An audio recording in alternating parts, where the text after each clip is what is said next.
Hello and welcome to your podcast, A Shift Happens, and I'm your host, Dr. Divi.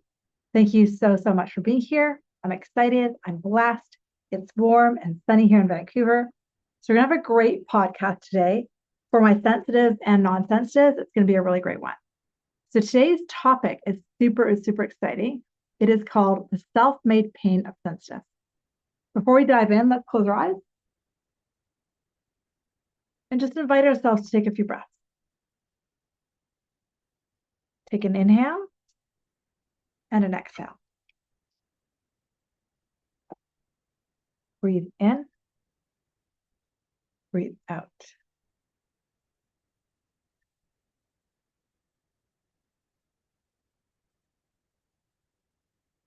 Allow your body to get perfectly still. Allow your mind to quiet.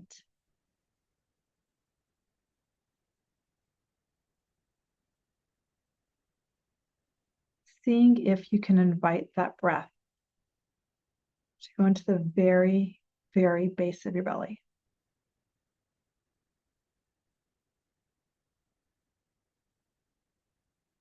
Feeling or seeing your whole belly rise and fall. Beautiful. When you're ready, go and open your eyes. As I do every week, I always ask you to do me a few favors. One, just share your thoughts on the podcast below in the comment section. Two, share it with a friend. And three, give me a good rating. That would all be super helpful. All right, so because we're trying to grow the podcast, me and my team. So today we're going to be talking about the self-made pain of a sensitive. So pretty much not everybody, but a lot of people who do the work with me are sensitives themselves. They're married to a sensitive. They've got a kid who's a sensitive. They know somebody who's a sensitive. And a lot of us who are sensitive, some of us are highly intuitive too, but we wear it like a badge of honor, but also a badge of pain. And we're going to talk about that. So a lot of people who are sensitives, they might have a story like I did. I don't know if you can relate to this, but I cried myself to school some days. When I would get teased in the schoolyard, I would literally go in the corner and cry. Tell me if you can relate to that one. Another thing sensitives did as children is we'd often feel left out of our family of origin or like we didn't belong, right? Because like I'm the black sheep.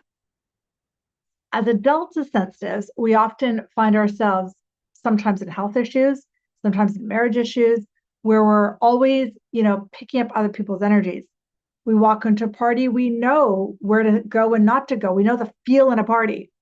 When I'm hanging out with my friends, I'll sometimes know what they're feeling. Not fun. I almost always know what to say if my partner or kid are in a bad mood. The gift of a sensitive is huge. Know what to say, how to say it, know who in the room to help, know what feels good and doesn't feel good instantly. Now, all of these amazing traits of sensitives, amazing, actually can get us tired after a while. They make us exhausted, fatigued. We overgive and all those. And as sensitives, we have to figure out how to do that. It's something I teach people. But, but once we learn that, we want to look at what we think about being sensitive. My own coach asked me the other day about this, and I just blurted out of my mouth. I said, yeah, I've got a very loyal following in the work I do. Thank you. People who love the work I teach. I love the work I teach. And I've helped thousands and thousands of people. I know all of this.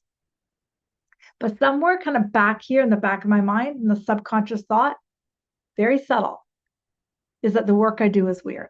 And it came out of my mouth. I was like, that's an interesting thought. So if you think we know thoughts create my reality. So if I think what I do for work is weird, guess what I'm going to create, right? Kind of crazy. So we want to clean that out like you're going to floss the teeth. We're going to floss that out of there. Some of you know my story. I used to be a family doctor. I got super sick, partly because of my sensitivity, not the only reason. I'd put my hand on a patient and I almost always could feel something in my body. I didn't know what was happening. I didn't know that I was actually picking up their sadness, their anger, their fear until a lot later. It was one of the reasons I got super sick, not the only one. And then I figured out how to use my sensitive to be of service to people who are in pain, like help them work through their thoughts and shift it, but that's neither here nor there. But as sensitives, we sometimes think that what we do is weird. So I started as a doctor. Then I moved into yoga because it helped my pain and it also helped me feel better. So what the heck? Midlife crisis in my early 30s. And when I opened some yoga studios, learned how to teach yoga, did that for close to a decade of my life. And then I always jokingly say by accident, so there are no accidents. My intuition woke up about 20 something years ago when I was pregnant. And then shortly after that, I started this career as an intuitive spiritual teacher, helped thousands and thousands and thousands of people heal their bodies, heal their lives. There's testimonials up the yin yang on my website. So if when I opened the yoga studio, it was in 2000 and it was 2002. I opened the yoga studio, and I opened it on Vancouver Island where no one knew there was like one yoga studio. Now there's like 8, right? So, and it was the first hot yoga studio on top of that. So, and it was right when Lululemon was starting, right? We're going way back in time. So when you think about it, that's super normal now. No one thinks it's weird to go to yoga. Well, most people don't think it's weird. So what if us as sensitives, intuitives, healers, creatives, what if we're not weird? Now, once we start to realize we have that thought, then we have to shift it. How do we shift it? Number 1, realize where it shows up. Realize your comparison game of, oh, they're normal. They can go to the concert. I can't. You won't. There's a difference. Got it? We as sensors are like, I can't go to that concert. I'm going to pick up energy. I can't do it. So that minimizes us. Remember, guys, there's the ego and spirit. The ego is only fear-based. Spirit is the divine. We have 2 operating systems. We choose. Depending on which one we choose is what we create. Super simple. So if I choose that thought that I'm weird, everyone else is normal, I'm bizarre, even the littlest thought, that's what I create, right? Thoughts create reality. If I truly start to listen to spirit, which takes a bit of time, then I'll create a different reality. So let's try to hear what spirit has to say about us sensitives. If you want some help, put your right hand on your right head. Close your head. The first thing I heard was, you're exactly where you're meant to be. You are divine perfection. You are light in a human form. Just breathe into that. And I guarantee you're getting similar or different sentences. Not one sentence will shirk you small. Take a few breaths. Go and open your eyes. What if his senses were exactly who we're meant to be?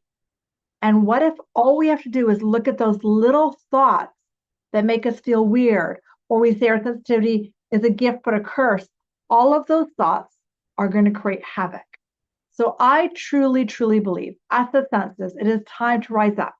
It's time for us to change this conversation and say, no, no, no, no. I am not a victim to my sensitivity. It is my superpower.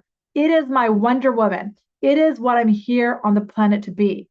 What if I'm exactly where I am meant to be? Take that in. Awesome. So your homework after this podcast, if you want to do it, is look at all the little thoughts you think about them being normal and you being weird. Them being normal and us being weird or whatever. And just really pull those threads on those weird ones, right? I'm weird. I don't fit in. They're normal. I'm not. And to forgive them and go back to the truth of your divine nature. Amazing. Now, if you want to work with me more, this is why we get sick, guys. All these crazy thoughts. I always try to tell people what I've got going on in my business. I've got a couple things. I have a group coaching program that I run on Mondays at 6 p.m. here in Vancouver. Then I have 2 on Tuesdays, one at 12 and one at 5 Pacific time.